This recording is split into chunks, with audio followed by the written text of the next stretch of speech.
Hola experts, ya habíamos visto lo que era el qubit. Vimos una clase completa de qué era el qubit, que ahí vimos otro video donde decíamos sobre el qubit, el qubit, el kilocubit, el megaqubit, el gigaqubit, el teraqubit, el petaqubit y así, ¿ok? Que son las medidas de los datos. La misma expresión es qubit, pero varios qubits forman un qubit. Y así con cada una de las expresiones viene el kilocubit y así. ¿Ok? Entonces ahora vamos a ver criptografía cuántica. Criptografía que utiliza principios de la mecánica cuántica. La criptografía cuántica es la criptografía que utiliza principios de la mecánica cuántica para garantizar la absoluta confidencialidad de la información transmitida. La criptografía cuántica como idea se propuso en 1970, pero hasta 1984 no se publicó el primer protocolo. Una de las propiedades más importantes de la criptografía cuántica es que si un tercero intenta espiar durante la creación de la clave secreta, el proceso se altera advirtiéndose al intruso antes de que se transmita la información privada. Esto es consecuencia del teorema del no clonado.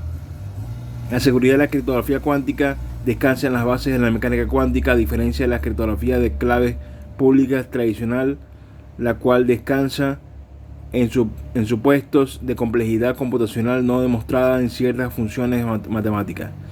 La criptografía cuántica está cercana a una fase de producción masiva, utilizando láseres para transmitir información de los elementos constituyentes con el elemento constituyente de la luz, el fotón, y conduciendo esta información a través de fibras ópticas. Conceptos básicos. La criptografía cuántica es la disciplina que trata de la transmisión y almacenamiento de datos de manera que no puedan ser comprendidos ni modificados por terceros. Los diferentes métodos de criptografía actualmente utilizados necesitan que dos personas que deseen comunicar información intercambien de forma segura o más una o más claves. Una vez que las claves han sido intercambiadas, los interlocutores pueden transferir información con un nivel de seguridad conocido. Pero esta forma de trabajar basa la seguridad de las transmisiones exclusivamente en el intercambio de claves. La forma más segura de realizar este intercambio de claves es de manera presencial, pero ello no es posible en la mayoría de los casos, dado el múltiple número de interlocutores con los que se desea intercambiar información confidencial. Bancos, tiendas de internet, colegas de trabajo en sedes distantes, etcétera.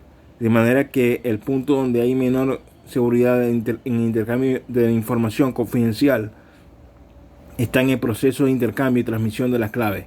La mecánica cuántica describe la dinámica de cada partícula cuántica, fotones, electrones, etc., en términos de estados cuánticos, asignando la probabilidad a cada posible estado de la partícula por medio de una función. Algunos aspectos a considerar de la mecánica cuántica. Superposición. Una partícula puede poseer más de un estado a la vez. En otras palabras, se encuentra en realidad repartida entre todos los estados que le sean accesibles. La medición no es un proceso pasivo, como se suponía en la mecánica cuántica, ya que altera el sistema. Colapso de estados. Una partícula que se encuentra repartida entre todos sus estados accesibles al ser medida, se altera su estado superpuesto, determinando en qué estado particular de entre una variedad de estados posibles se encuentra. Incertidumbre. En la teoría cuántica, algunos pares de propiedades físicas son complementarias, por ejemplo la posición y el momentum, en el sentido de que es imposible saber el valor exacto de ambas. Si se mide una propiedad, necesariamente se altera la complementaria, perdiéndose cualquier noción de su valor exacto. Cuanto más precisa sea la medición sobre una propiedad, mayor será la incertidumbre de la otra propiedad. Entrelazamiento. Dos partículas cuánticas pueden tener estados fuertemente correlacionados debido a que se generaron al mismo tiempo. o a que interactuaron, por ejemplo, durante un choque. Cuando esto ocurre, se dice que sus estados están entrelazados, lo que provoca que la medición sobre una de ellas determina inmediatamente el estado de la otra, sin importar la distancia que la separe. Este fenómeno se explica aplicando la ley de conservación del momento y de la energía.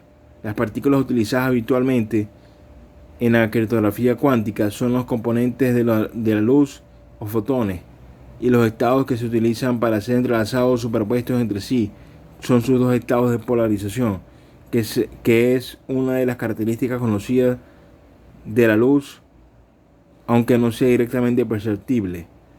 Un fotón puede ser polarizado artificialmente en una dirección en particular con respecto a su dirección de desplazamiento. Dicha polarización puede ser detectada mediante el uso de filtros orientados en el mismo sentido en el que la luz fue polarizada. Estos filtros dejan pasar los fotones polarizados en un estado y absorben los polarizados en el otro. Historia. La criptografía cuántica fue inicialmente propuesta por Stephen Wissner, quien en 1970 introdujo la idea de codificación conjugada. Sin embargo, el artículo fue rechazado por la Sociedad de la Teoría de la Información, IEEE, y no fue hasta 1983 cuando fue publicado por la ASM CIGAC. Ese artículo mostró cómo almacenar y transmitir dos mensajes cifrados en dos observables conjugados, como luz linealmente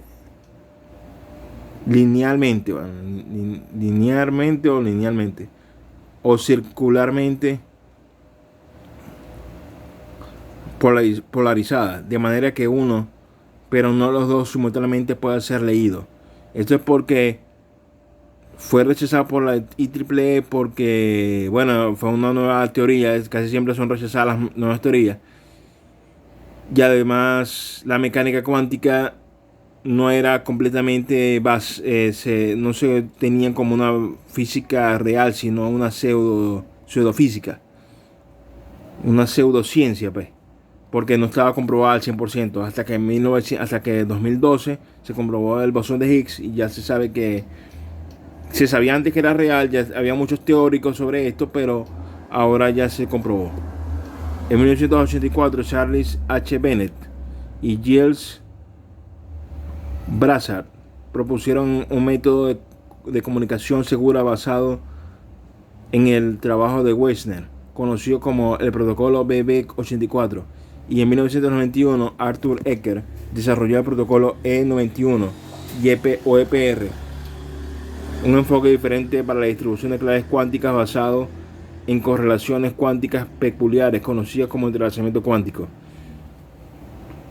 Ya en ese momento había muchos teóricos y ya se sabía que era real, porque si no, no hubiesen entendido el electrón o cómo entendían el átomo para hacer una bomba atómica. Entonces ya se sabía, ya había teoría establecida. La cosa es que se estaba formando la computación cuántica, la criptografía cuántica, pero no se tomaba muy en serio porque se estaba desarrollando más que todo la computación clásica. Intercambio de claves cuánticas. El intercambio de claves cuánticas, QKD, del inglés Quantum Key Distribution, distribución cuántica de claves, es un método de comunicación seguro que implementa un protocolo criptográfico utilizando propiedades de la mecánica cuántica. Permite que dos partículas produzcan una clave secreta aleatoria compartida que solo ellos conocen, que luego puede usarse para cifrar y descifrar mensajes. Una propiedad importante y única de la QKD es la capacidad de los usuarios que se comunican para detectar la presencia de un tercero que intenta obtener conocimiento de la clave. Esto resulta de un aspecto fundamental de la mecánica cuántica. El proceso de medición de un sistema cuántico en general perturba el sistema. Un tercero que intente espiar la clave debe de alguna manera medirla, introduciendo así anomalías detectables. Mediante el uso de superposiciones cuánticas y entrelazamiento cuántico, transmisión de información en estados cuánticos, se puede implementar un sistema de comunicación que detecta la escucha. Si el nivel de escucha está por debajo de un cierto umbral, se puede producir una clave que se garantiza que es segura. Es decir, el espía no tiene información al respecto. De lo contrario, no es posible una clave segura y se interrumpe la comunicación. La distribución de claves cuánticas solo se usa para producir y distribuir una clave, no para transmitir ningún dato de mensaje. Esta clave se puede usar con cualquier algoritmo de descifrado elegido para encriptar o descifrar un mensaje que luego puede transmitirse a través de un canal de comunicación estándar. El algoritmo más comúnmente asociado con la QKD es la libreta de un solo uso. El cifrado de libreta de un solo uso es demostrablemente seguro. Consiste en emparejar el mensaje de una clave. La longitud de esta clave debe ser igual a la del mensaje. Así cada bit del texto inicial se combina con otro bit de la clave realizando una suma modular. Por ejemplo, se supone que se quiere enviar el mensaje hola. Para ello, a cada letra del abecedario se le adjudicará un número de 0 a 26. A es 0, B es 1, etc. Si se quiere encriptar el mensaje, se necesita una clave con el mismo número de letras. Por ejemplo, sumo. Entonces, hola, H es 7, O es 14, L es 11, A es 0. Y el mensaje, sumo, 25, 20, 12, 14.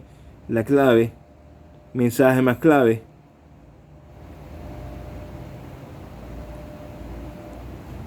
Entonces dice, aquí está el mensaje más clave y ya aparece el cifrado. Mensaje cifrado. Se suma 7 más... Se suman la ponderación de cada letra y se da el mensaje cifrado. Al final es 25 más 7. Entonces son ¿cuántos? 26. 26 G sería...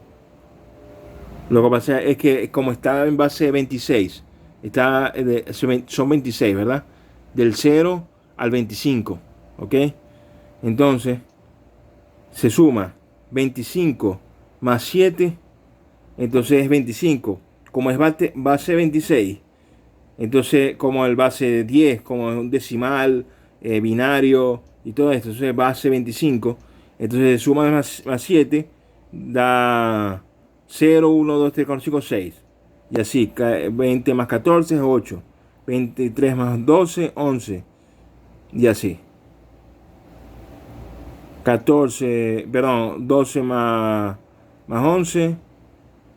12 más 11 es 23, perdón. 12 más 11 es 23. 14 más 0 da el último, que es 12.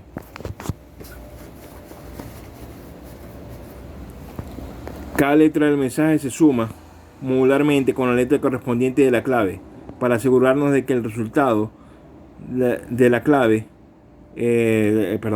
para asegurarnos que el resultado de esta suma vuelve a ser un número entre 0 y 26, es decir, la letra del abecedario. Por tanto, el mensaje que se envía en lugar de hola es GIXM. Con el mensaje cifrado en su poder, el receptor solo tiene que realizar el proceso inverso para descifrar el mensaje. Es decir, ahora hay que restar la clave del mensaje encriptado y da el resultado total. Resta total. Protocolo general. Situación de partida. La información cuántica permite que un emisor Alice envíe un mensaje a un receptor Bob. Para ello dispone de lo siguiente: objetos cuánticos, es decir, objetos físicos que se comportan siguiendo las leyes de la física cuántica. En la práctica, estos objetos son fotones que pueden encontrarse en diferentes estados de polarización. Pueden estar polarizados verticalmente, horizontalmente o en cualquiera de los estados resultantes. Para superponer ambos dicha polarización, estado resultante de superponer ambos. Dicha polarización puede ser detectada mediante el uso de filtros que dejan pasar los fotones polarizados en un estado y absorben los polarizados en el otro. Un canal cuántico, que no es más que un canal físico de comunicación que puede transmitir información cuántica, así como clásica. Un ejemplo de canal cuántico es la conocida fibra óptica. Un canal clásico de comunicación que debe estar autentificado. Es decir, Alice tiene que estar segura de que es Bob a quien está enviando la información. Ahora bien, la criptografía cuántica es lo que permite que Alice y Bob se comuniquen en secreto. En otras palabras, la criptografía cuántica hace posible detectar si el mensaje ha sido interceptado por un espía. Para llevar a cabo el protocolo de encriptamiento son necesarios dos elementos: un algoritmo que se encarga de manipular el mensaje para ocultarlo y hacerle ilegible a terceros. Es decir, su función es la de encriptar el mensaje y desencriptarlo posteriormente, como lo hace un RCA, por ejemplo. Pero RCA utiliza otro tipo de encriptado, porque RCA no utiliza el entrelazamiento cuántico. Como no es cuántico el medio en que se transporta, entonces lo que hace, pero igualmente en un entrelazamiento cuántico se puede utilizar RCA además de entrelazamiento cuántico. Entonces lo que va a hacer es encriptar la vía de transferencia, y el mensaje también se encripta en RCA, por ejemplo, para que pueda ser leído por el receptor. El algoritmo es conocido por las dos partes que interceptan el mensaje, pudiendo llegar a ser incluso público. Es por ello que se necesita un ejemplo más para poder encriptar un mensaje. Necesita un elemento más para poder encriptar un mensaje. Una clave secuencia de ceros y unos, conocida previamente por ambas partes, que es lo que asegura que el proceso se mantenga privado, ya que, como se ha dicho, el algoritmo puede ser de conocimiento público. En función de la clave se le pueden dividir los protocolos de encriptación en dos categorías: protocolos simétricos y asimétricos. Los protocolos simétricos son aquellos en los que la clave es la misma para ambas partes, y los asimétricos son aquellos en los que emisor y receptor poseen claves diferentes. El establecimiento de la clave principal, problema de criptografía cuántica.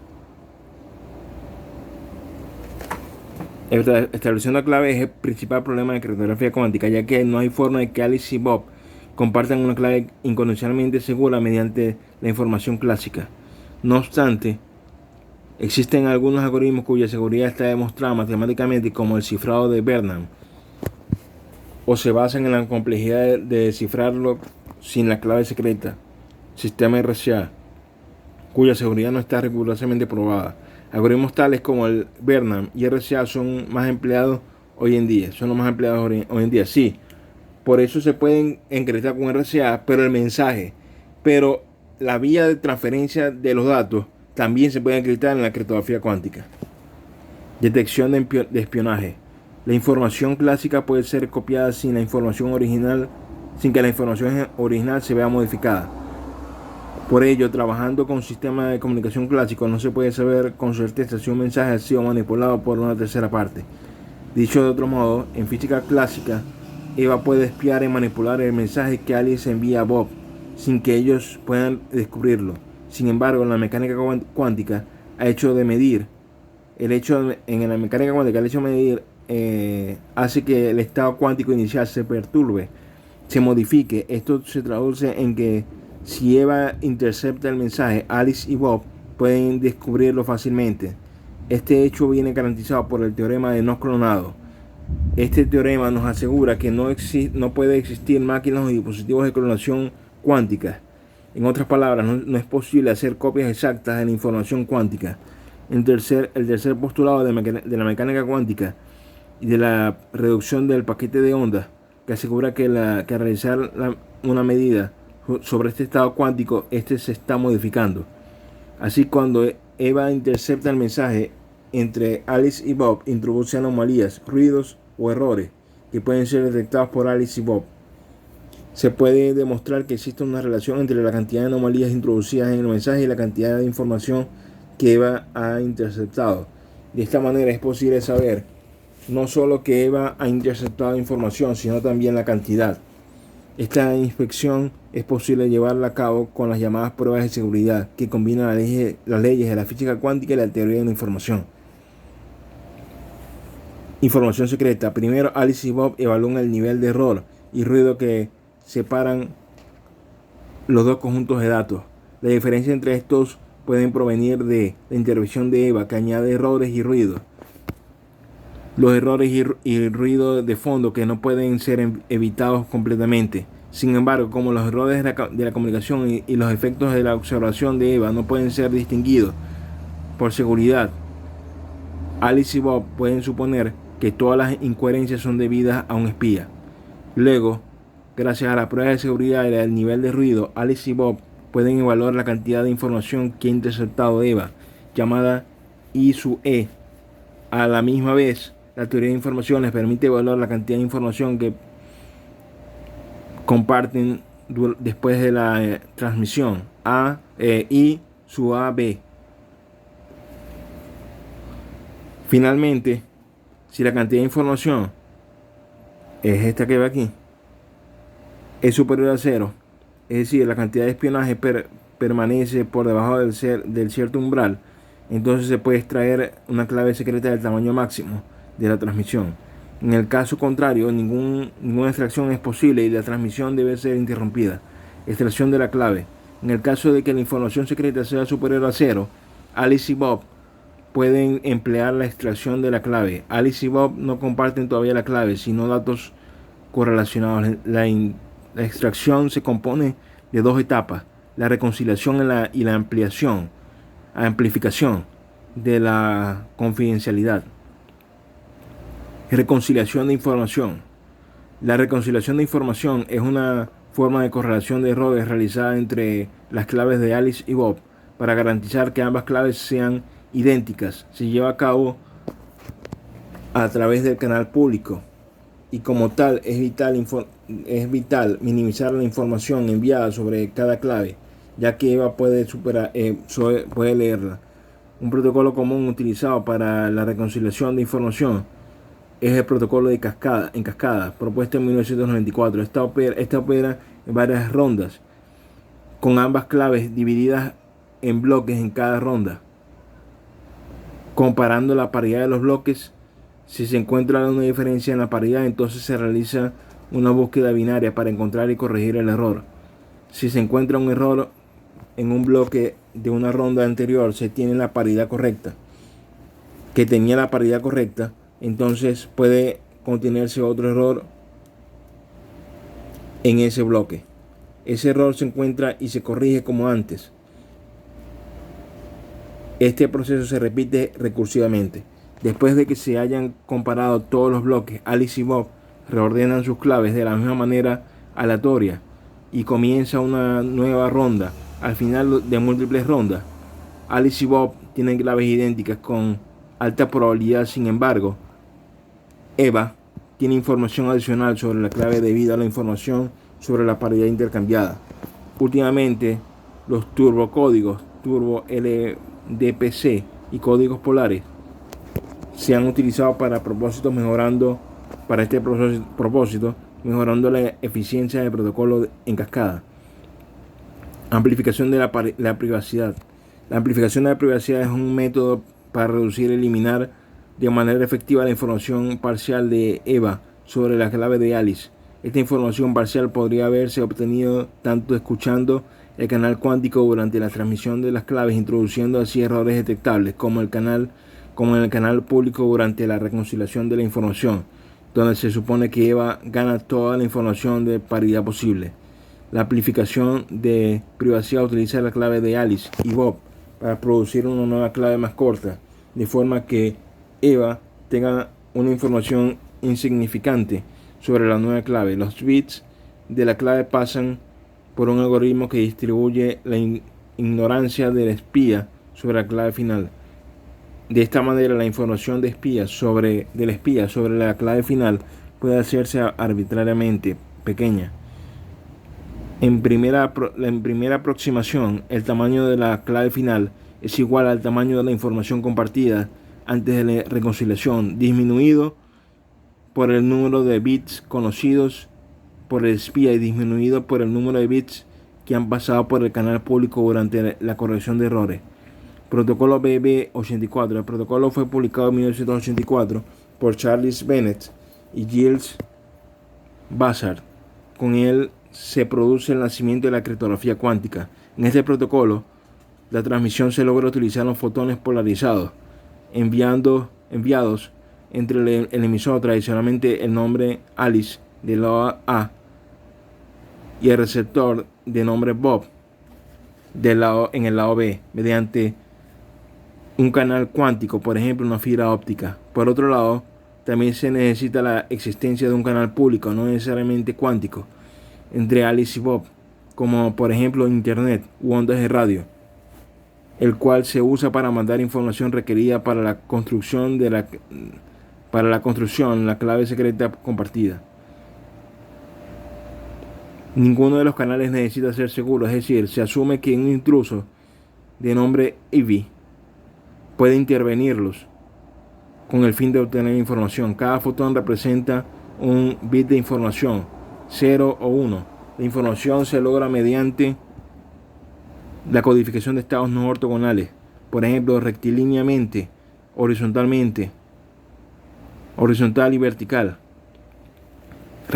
rectilíneamente, horizontal y vertical, o bien diagonalmente en ángulos 45 grados y 35 grados, como se muestra en la tabla de abajo. También se puede ocupar una polarización circular horario y antihoraria. Tanto Alice como Bob pueden emitir fotones polarizados. Primer paso: el protocolo comienza cuando Alice decide enviar una secuencia de fotones polarizados a Bob.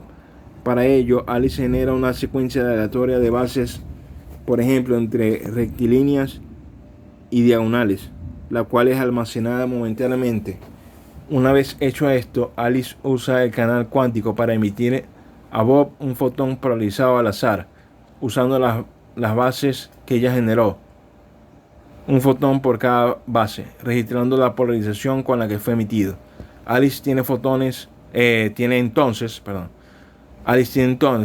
la secuencia de bases utilizadas y la polarización de los fotones emitidos.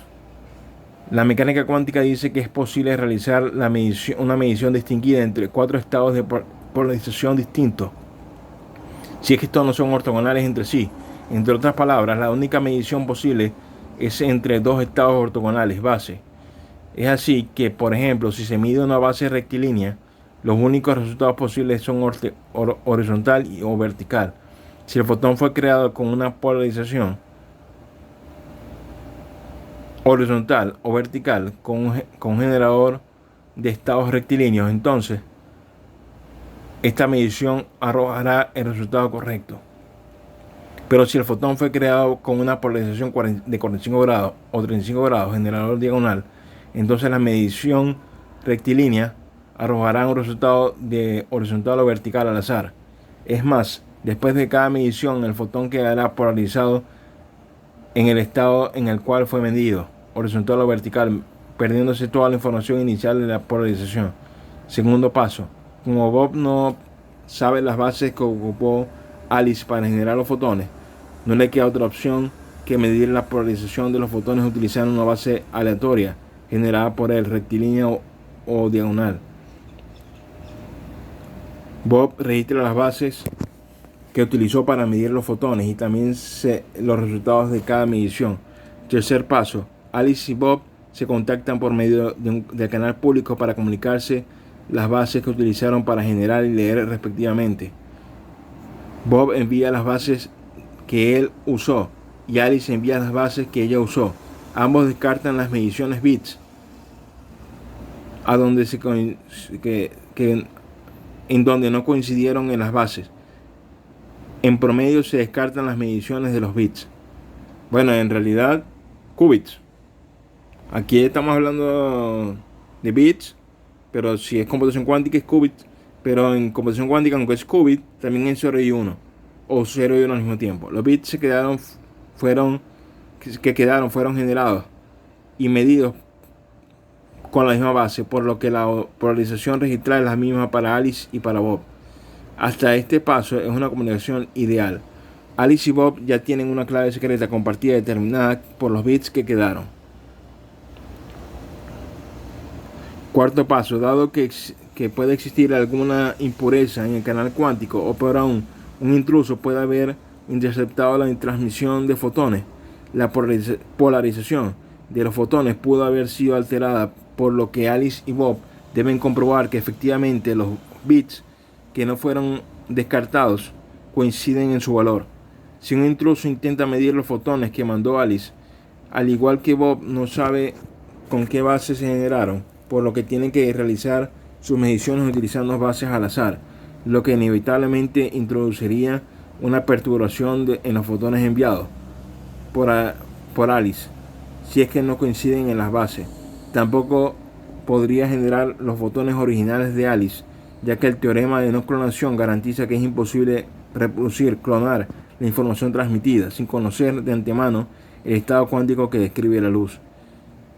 Si un intruso intentó obtener la información de los fotones, entonces con una alta probabilidad las secuencias de bits de Alice y Bob no coinciden. Con el fin de detectar la presencia del intruso, Alice y Bob revelan segmentos de la clave generada.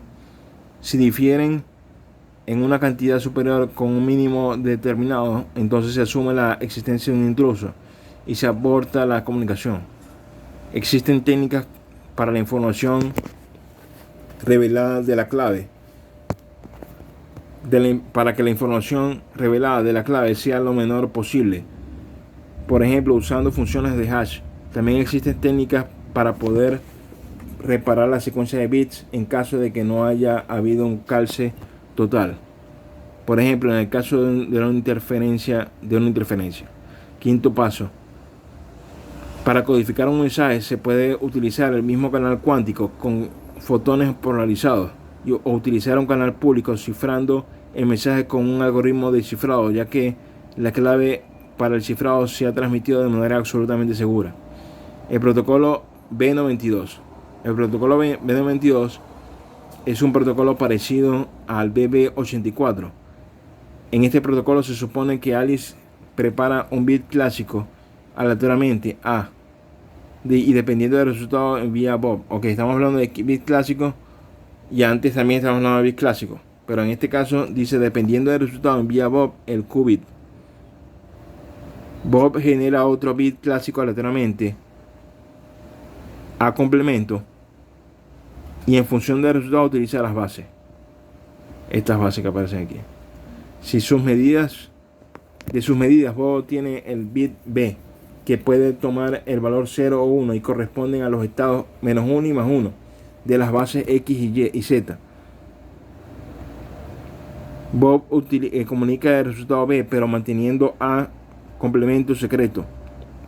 A continuación, Alice y Bob seleccionan los bits de los que B es igual a 1, ya que B es igual a 0, solo si A es igual a complemento. Y B igual a 1 ocurre si A complemento es 1 menos A. Y esto ocurre si la probabilidad del 50%, con una probabilidad del 50%. La clave final es para Alice y 1 menos A complemento para Bob. En este protocolo es imposible un espía medir los estados de Alice sin romper la relación de Alice y Bob. Estos pueden crear una clave de bits y a la vez establecer un límite para el ruido y espionaje durante la comunicación. Protocolo E91. El protocolo E91 o protocolo EPR, propuesto por Arthur Ecker en 1991, toma este nombre por la paradoja de Einstein, Podolsky y Rosen. Este protocolo está basado en entrelazamiento de pares de fotones. El esquema de comunicación es similar al del protocolo BB84. La diferencia es que se necesita además una fuente que produzca una serie de pares de fotones entrelazados. Dicha fuente puede estar en manos de Alice, Bob o algún tercero. Lo importante es que de cada par de fotones entrelazados introducidos, un fotón llegue a Alice y el otro a Bob. Los posibles estados son los que puede colapsar el qubit. Son estos. Por lo que cuando dos qubits estén entrelazados, Una vez realizamos una medida, ambos qubits colapsan al mismo valor.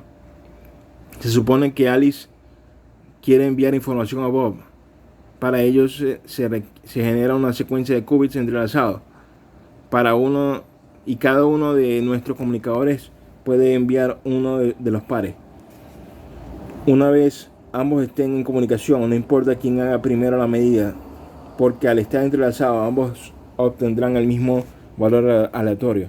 Al igual que en otros protocolos, la medida de un qubit se puede expresar en distintas bases. En este caso renombraremos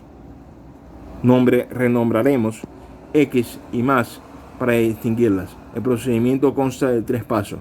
Primer paso, se origina la secuencia de qubits entrelazados entre Alice y Bob. Segundo paso, Alice y Bob eligen de manera independiente la secuencia de bases para medir la serie. Tercer paso, Alice y Bob comparan sus secuencias y mantienen únicamente los qubits coincidentes en una misma base. Sin embargo, este proceso es demasiado simple por lo que será fácil desenredar por un espía EVA. Para solucionar este problema, Alice y Bob vuelven a analizar los resultados obtenidos, utilizando esta vez la mitad de los valores no coincidentes que habían obtenido. El protocolo original de Ecker era más sofisticado, estando constituido por 3 bases en lugar de 2. La ventaja de este protocolo es que la clave se genera naturalmente al azar, ya que es imposible saber de antemano qué polarización tendrá cada fotón. Este test propuesto está basado en la desigualdad de Bell, que nos sirve para describir los resultados de medir 3 bases de 2 qubits. Implementación de la criptografía cuántica experimental. En 2008 se consiguió el sistema de intercambio de bits más alto hasta el momento. Las claves seguras de 1 megabit por segundo en más de 2 kilómetros de fibra óptica, 10 kilobits por segundo en más de 100 kilómetros de fibra.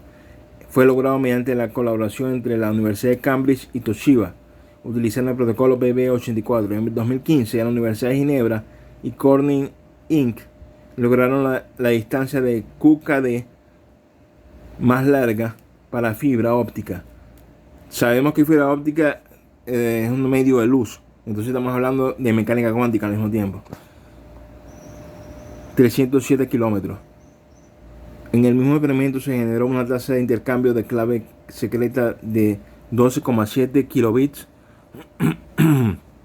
por segundo, convirtiéndola en una tasa de bits más alta,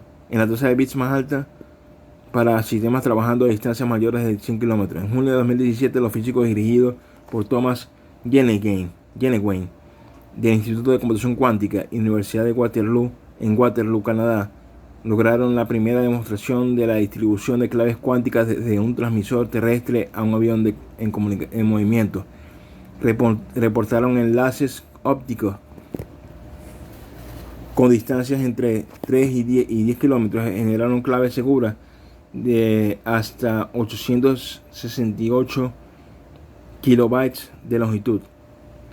También en junio de 2017, físicos chinos dirigidos por Pan Jianwei de la Universidad de Ciencia y Tecnología de China midieron fotones entrelazados a una distancia de 1203 kilómetros entre las dos estaciones terrestres, sentando la base para futuros experimentos intercontinentales de QKD. Más adelante, en ese mismo año, el protocolo BB84 se implementó con éxito a través de enlaces de satélites desde Misius, que forma parte del proyecto chino de experimentos cuánticos a escala espacial, y fue apodado así en honor al filósofo Mozi, a estaciones terrestres en China y Austria. Las claves se combinaron y el resultado se usó para transmitir imágenes y videos entre Pekín y Viena.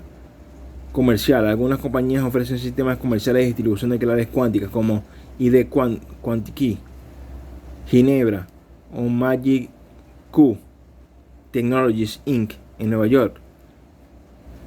En 2004, se llevó a cabo la primera transferencia bancaria del mundo utilizando QKD en Viena, Austria. La tecnología de cifrado cuántico proporcionada por la empresa suiza ID Quantique se utilizó en el cantón suizo de Ginebra para transmitir los resultados de la votación en la capital de las elecciones nacionales que tuvieron lugar el 21 de octubre del 2007. Ataques y pruebas de seguridad, interceptar y reenviar. El tipo más simple de ataque consiste en que Eva mide los estados cuánticos fotones enviados por Alice y Bob, envía estados de reemplazo a Bob, preparados en el estado que ella mide. En el protocolo BB84, esto produce errores en la clave que comparten Alice y Bob. Como Eva no tiene conocimiento de la clave que están codificando los estados enviados por Alice, solo puede adivinar en qué base medir. En la misma manera que Bob, si elige correctamente, mide el estado correcto de polarización de fotones enviados por Alice y vuelve a enviar el estado correcto a Bob. Sin embargo, si elige incorrectamente, el estado que mide es aleatorio y el estado enviado a Bob no puede ser el mismo que el enviado a Alice. Si Bob luego mide este estado de la misma manera que Alice envió, él también obtiene el resultado aleatorio, ya que Eva le ha enviado un estado de forma opuesta, con un 50% de probabilidades de un resultado erróneo, en lugar del resultado correcto que obtendría sin la presencia de Eva. La tabla a continuación muestra el ejemplo de este tipo de ataque. Entonces aquí aparece el ejemplo. La probabilidad de que Eva elija la base incorrecta es del 50%, y si Bob mide este fotón interceptado a la base enviada por Alice, obtiene un resultado aleatorio, es decir, tiene un 50% de probabilidad de obtener un resultado correcto y un 50% de uno incorrecto. La probabilidad de que un fotón interceptado genere un error en la cadena clave es entonces 50% por 50%, 25%. El 50% del 50%. Si Alice y Bob comparan públicamente n de bits de sus claves, descartándolos así como bits de la clave, ya que no son un secreto, la probabilidad de que encuentren desacuerdo identifiquen la presencia de Eva es P sub D igual a 1 menos un 3/4 a la n. Así que para detectar a un espía con una probabilidad de P sub D 0.99999, Alice y Bob deben comparar n72 bits de la clave, ataque intermediario. Como ningún principio en la mecánica cuántica puede distinguir de amigo o enemigo, la QKD sigue siendo susceptible a ataques intermediarios, ataques de medición del número de fotones. En el protocolo BB84, Alice envía estados cuánticos a Bob utilizando fotones individuales. En la práctica, muchas intermediaciones utilizan pulsos de láser atenuados a un nivel muy bajo para enviar los estados cuánticos. Estos pulsos de láser contienen una cantidad muy pequeña de fotones, por ejemplo 0.2 fotones por pulso, que se distribuyen según la distribución de Poisson. Esto significa que la mayoría de los pulsos en realidad no contienen fotones. No se envía pulso. Algunos pulsos contienen un fotón que se desea,